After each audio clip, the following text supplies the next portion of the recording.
corriendo. Bueno, bienvenido a otro de nuestro programa en Hablando en Estricto Derecho, en nuestra sección que ha sido titulada La Noticia en Caliente. Y hoy tenemos a una persona en la cual yo considero que es una de las mentes más privilegiadas en la política puertorriqueña actual, a, a Juan Dalmau, candidato a la gobernación por el Partido Independentista. Me acompaña el licenciado Carlos Cruz. Saludos a todos. Carlos. Bueno, para nosotros es un placer y un honor tener a Juan Dalmau, candidato a la gobernación por el Partido Independentista Puertorriqueño. Juan, gracias por estar aquí. Gracias a ustedes, para mí un placer. Estoy así después, pero es que vengo de una actividad en Cabo Rojo, ¿verdad? Guardando la distancia, con las debidas protecciones, pero siempre, ¿verdad? Llevando el mensaje. Así que ahora estoy en San Germán y para mí, pues, un placer estar con ustedes compartiendo este espacio, claro que sí. Gracias, Juan. Juan Dalmau, ¿cómo se motiva Juan Dalmau para salir a hacer una campaña para la gobernación que tan cuesta arriba es y en momentos tan difíciles? ¿Cómo se motiva Juan Dalmau para salir a dar esa batalla que es tan dura y que es tan cuesta arriba?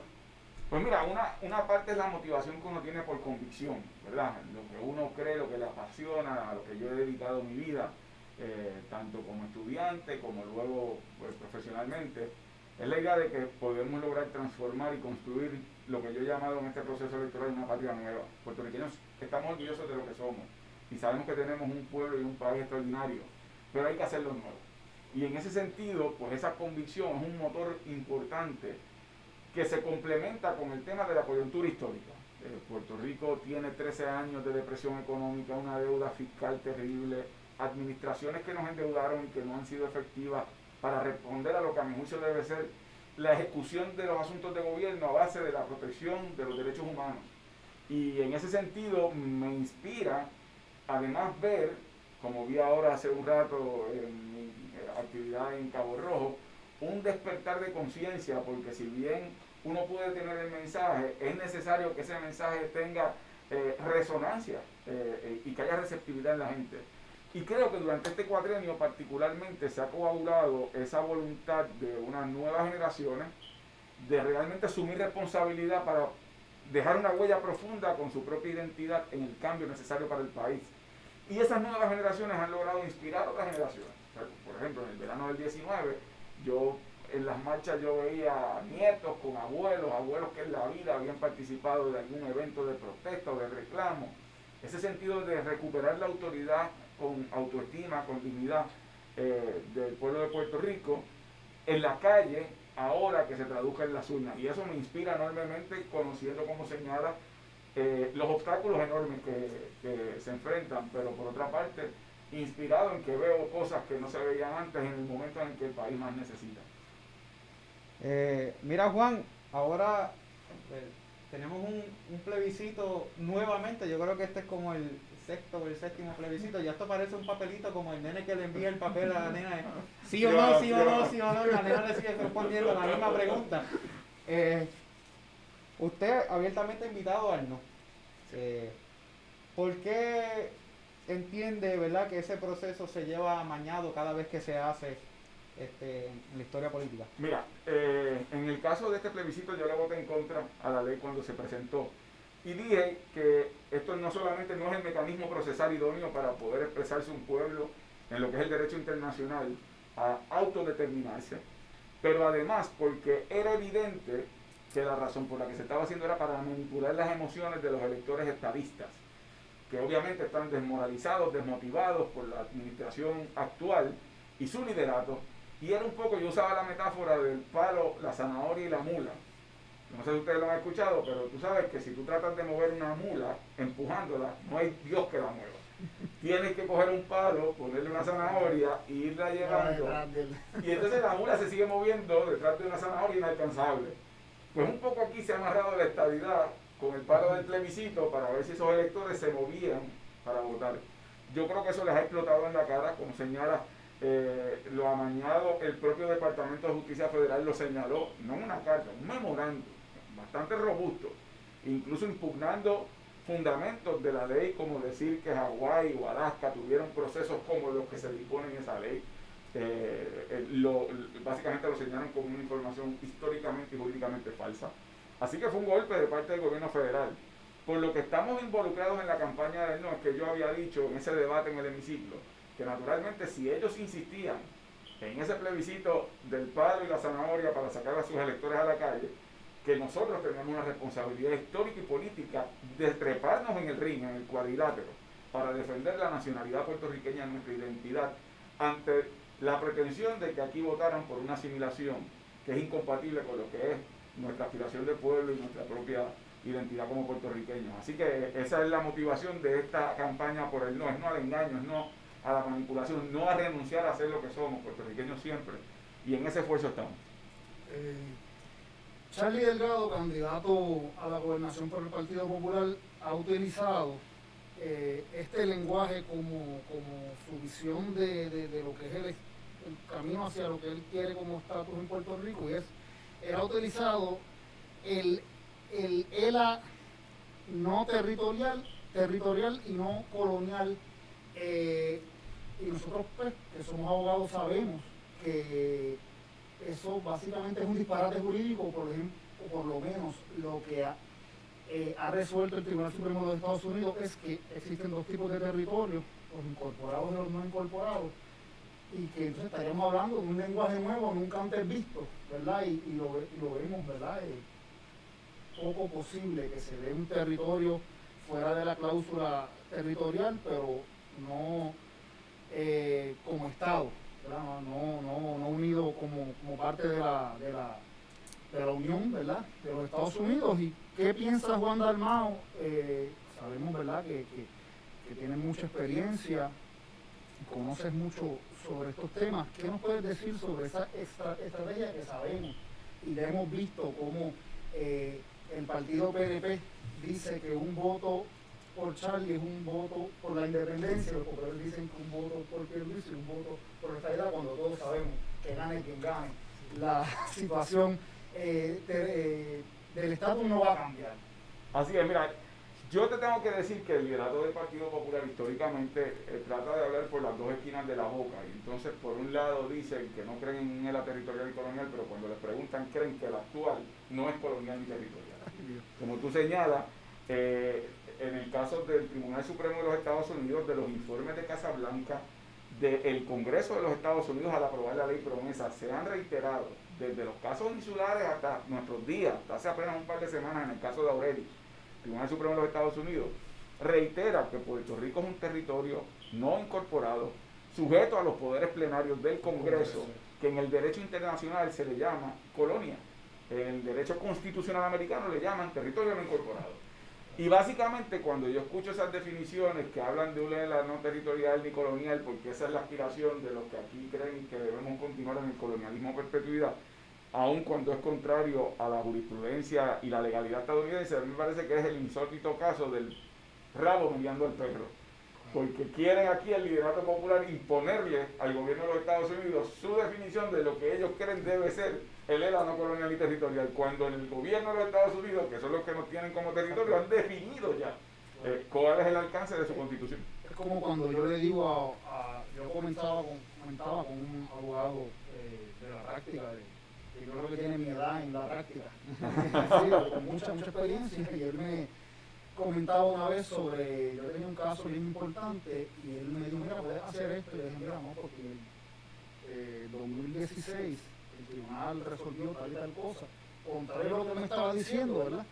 Y él me dijo, no, pero eso está operativo, y yo digo, pero es que esas son decisiones nuevas, o sea, hace 2 o 3 años el tribunal ha dicho lo que estamos hablando sobre el Puerto Rico está sujeto a los poderes plenarios del Congreso y que somos una criatura de ley, de la ley y te digo más, para beneficio de quienes nos están viendo, pero además, más allá de la teoría, más allá de los libros que jurídicamente uno puede discutir, es que hoy día nos está gobernando una Junta de Control Fiscal con más poderes que los cuerpos políticos constitucionales puertorriqueños, precisamente porque en el ejercicio de la autoridad de los poderes plenarios del Congreso decidieron imponernos una Junta de Control Fiscal como una supraestructura gubernamental que decide cuál es el presupuesto, cómo se asigna, qué leyes pueden dejar sin efecto. Vamos por el camino incorrecto hacia esa pérdida de poderes del Congreso y esa ganancia de nosotros.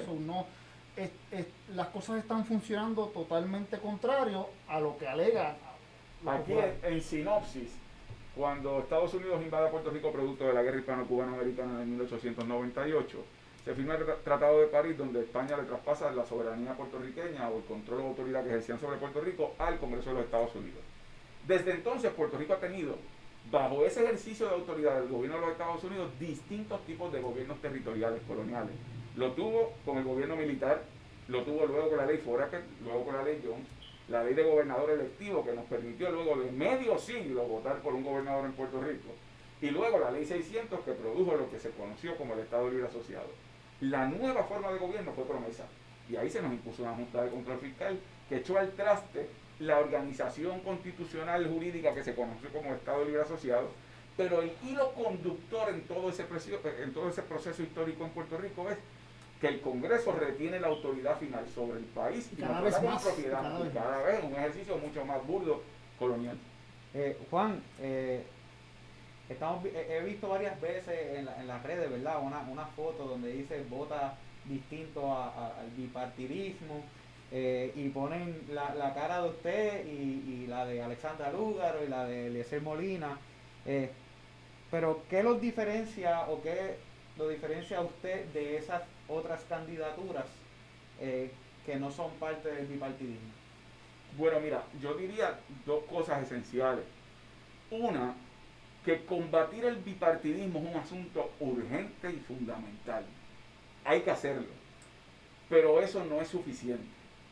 Yo combato el bipartidismo, pero le ofrezco al país un proyecto de pueblo que titulo Patria Nueva. Y es un proyecto, como señalé hace un rato, que en manera concreta lo que busca es que la ejecución gubernamental sea a base de la defensa de los derechos humanos, un plan de salud universal donde se saquen del medio las aseguradoras privadas, la protección de nuestros recursos naturales designando 7 reservas naturales por virtud de una ley, lo que tiene que ver con la protección de la erosión costera, aprobando una nueva ley de costas y la moratoria de nueva construcción en la zona costera en Puerto Rico, lo que tiene que ver con la imposición contributiva de un 10% a todos los que son corporaciones ubicadas en Puerto Rico, reduciendo así 20% lo que pagan las corporaciones boricuas, pero poniendo a pagar un 10%, que no es penalizante ni confiscatorio, a lo que son las empresas foráneas. Eso nos permite un ingreso para balancear la reducción al que compite aquí, cuyo capital se queda aquí, pero somos más competitivos porque las empresas foráneas repatrian ganancias y no tienen que pagar entonces a ellas. En ese sentido, ¿verdad? Había visto unas noticias donde el gobierno de Trump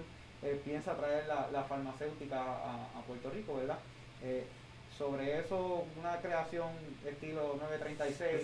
No puede ser un mecanismo de que sea un paraíso contributivo para esas empresas 936, porque uno de los problemas que hubo con las 936 es que tanto el Brookings Institution como el Economist, como incluso los informes del Congressional Budget Office y el Congress Research Service, es que fueron modelos de paraíso contributivo, pero no dejaban en Puerto Rico capital contributivo.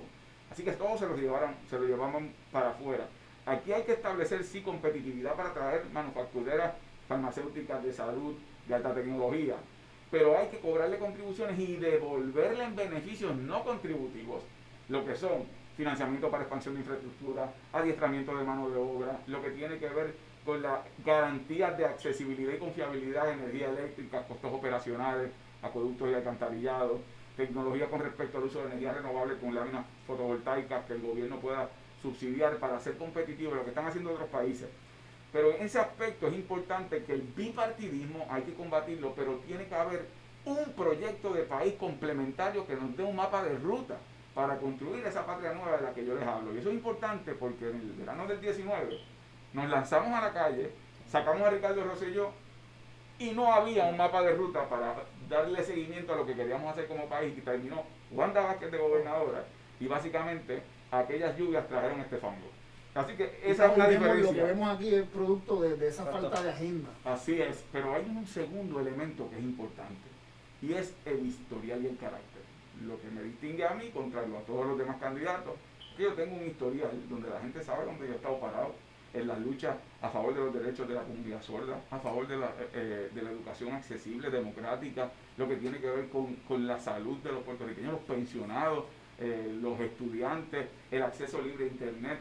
Todo esto de lo que yo te estoy hablando ha sido producto de mi gestión legislativa y antes de llegar a la legislatura. Ha sido parte de mi militancia en los portones de las escuelas, en la calle, con los trabajadores, con los que son sectores vulnerables en Puerto Rico. Mientras hay otros candidatos cuyo historial es nefasto y otros cuyo historial ha sido de ausencia en esas batallas, en las trincheras, en el reclamo de derechos para tantos sectores en Puerto Rico. Esos son, te diría yo, los elementos que distinguen mi candidatura de otras. Sabemos que estamos un poquito limitados de tiempo, vamos a hacerle 2 preguntitas adicionales para que pueda seguir entonces el rumbo. No te preocupes, con calma, que está bueno. Gracias. Juan, en muchos países, no solamente latinoamericanos, también europeos, se ha dado este fenómeno de que se unen diferentes sectores, diferentes países, diferentes partidos. Se unen, por ejemplo, muchos partidos de izquierda, algunos de centro, ¿verdad? Y hacen unas coaliciones y logran alcanzar un mayor número de votos unidos. En Puerto Rico no hay el clima para que se den esas uniones. Pues mira, yo te puedo decir en lo que a mí concierne, yo he lanzado puentes, incluso tan recientes como luego de la primaria, yo le escribí a todos los candidatos de todos los partidos políticos para hacer un frente común, que se destituyera el presidente de la Comisión Estatal de Elecciones, que hubiese un consenso para elegir su sucesor, y lo he hecho en otras instancias también con proyectos de ley que he presentado, he lanzado los puentes, me he hecho coautor de medidas legislativas, pero en el contexto electoral que tú planteas, la dificultad de umbral es que en Puerto Rico los candidatos actuales de otros proyectos políticos tienen posiciones que son contrarias a principios y propuestas que yo represento y que yo he luchado y he defendido históricamente, incluso al precio que le ha costado al liderato de mi partido, a mí personalmente y al liderato de base, incluso la cárcel. En el caso de la desobediencia civil en Vieques, el reclamo de descontaminación, lo que ha sido las protestas en contra del depósito de ceniza en Peñuela, lo que ha sido el desafío a la Junta de Control Fiscal. Hay candidatos que aun cuando se llaman ser candidatos nuevos, eran los que estaban promoviendo cierre de recintos universitarios. Eso para mí es inaceptable. Estaban proponiendo privatización de servicios esenciales, para mí es inaceptable. Dijeron que se podían sentar a negociar con la Junta de Control Fiscal porque la Junta venía a enderezar las finanzas del país. Eso para mí es inaceptable. Así que yo no estoy dispuesto a renunciar a principios, valores y a batallas que yo he dado por una historia de mi partido, pero personalmente, a cambio de alguna prebenda momentánea electoral. Al contrario, siento que ahora más que nunca, que hay esa conciencia abierta, mayor receptividad, es más importante subrayar lo que uno representa con orgullo y el potencial que tenemos como país para dirigirnos a una ruta verdaderamente de cambio. Y no solamente eso, yo considero que en justicia tenemos que establecer y decirle a la gente que el gobernante que venga no necesariamente implica la estabilidad, la independencia, es el manejo y la administración de un país que se ha estado de ping-pong entre dos partidos que no funcionan. Tú sabes que yo fui comisionado electoral unos años. En los últimos 32 años,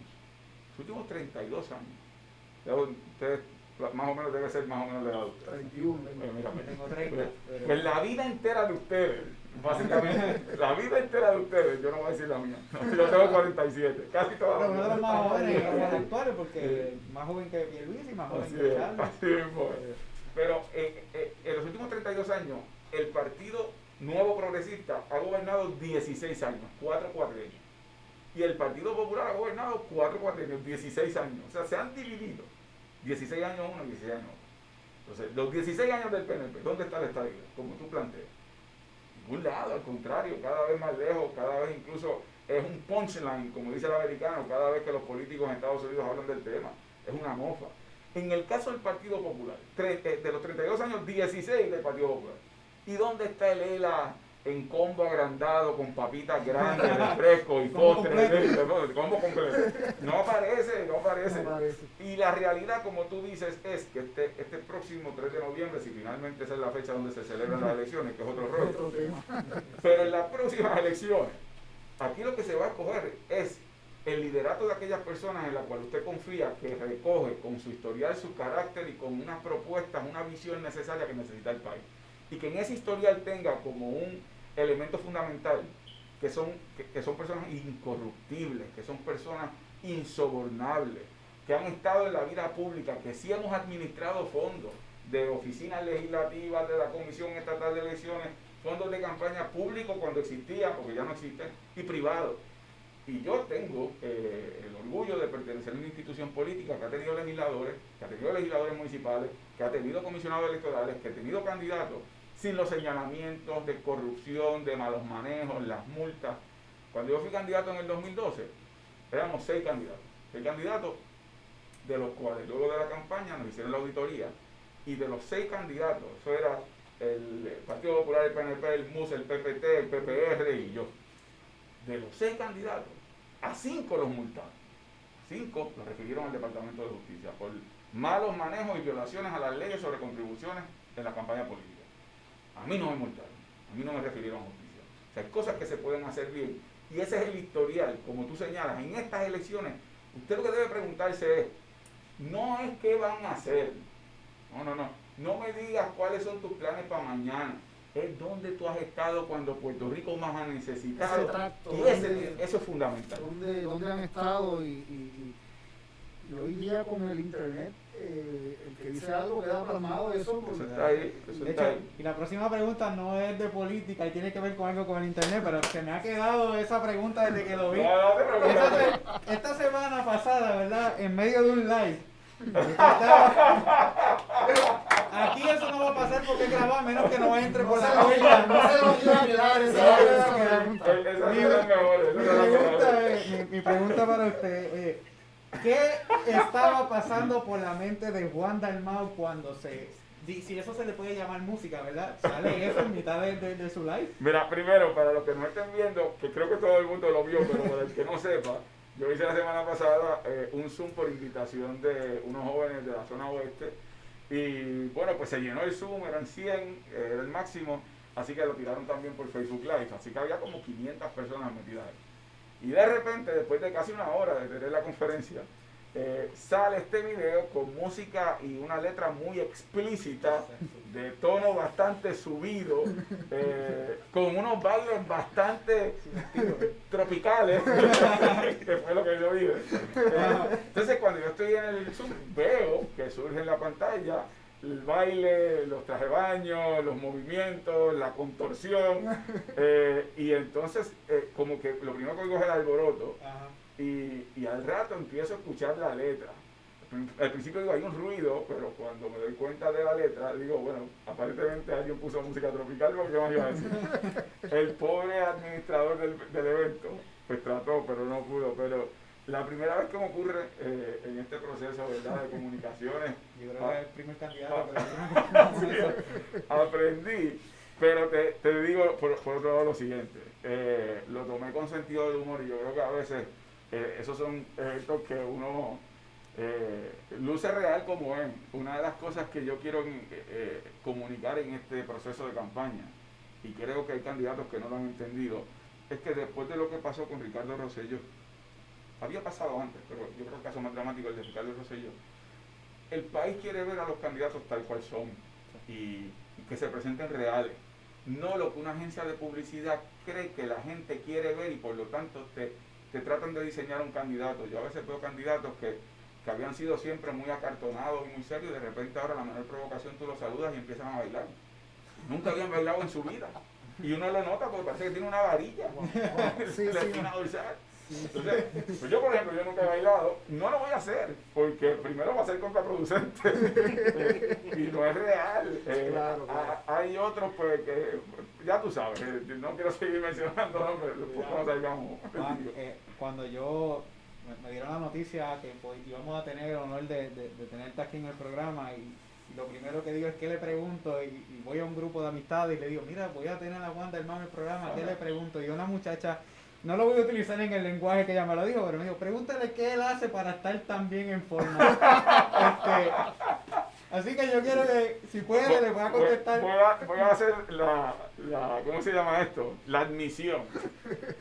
Cuando empezó la pandemia, yo obviamente, como todo el mundo, el encierro y el aburrimiento, comencé a comer y pues, yo no tenía más nada que hacer, bueno, además de las redes sociales. Hasta que me di cuenta que en el patio yo tengo una máquina de hacer ejercicios que la estábamos usando de percha para secar ropa. Normal, en Así todas que las casas. sacamos la ropa y me puse yo tengo Gabriel, que es mi hijo de 16 años, Sofía, mi nena de 13, empezamos a hacer ejercicio y un poco lo convertimos en un evento para consumir tiempo. Así que he seguido, eso es lo único, no hay más nada. Siempre he hecho ejercicio en mi vida, pero he tenido mis momentos de vagancia, lo que fuera. Pero sí estoy tratando de mantenerme. Ahora con el calendario, pues, es más complicado. Sí, es más complicado. Ahora en Cabo Rojo ahí me dieron pana con chuleta y bacalaitos así que ahora tengo que cuando llegue a casa cuando llegue a casa por la noche, para caminar el vecindario 2 veces. Bueno, Juan, sabemos que tienes la agenda bien apretada, pero quiero que sepas que para nosotros es un honor que hayas estado aquí con nosotros. Te damos las gracias y te invitamos aquí, esta es tu casa. Gracias, mano. Estamos siempre a la orden y gracias a Julia Rita, quien hizo esto posible, y a Edwin, quien está por ahí de director de cámara, quien han hecho esto posible y reconfigurar un poquito el salón para poder estar los tres a la vez. Super cool, ¿no? De verdad que les agradezco a ustedes, les felicito por la iniciativa. Como señalas, pues tengo varias actividades, pero quería sacar este rato.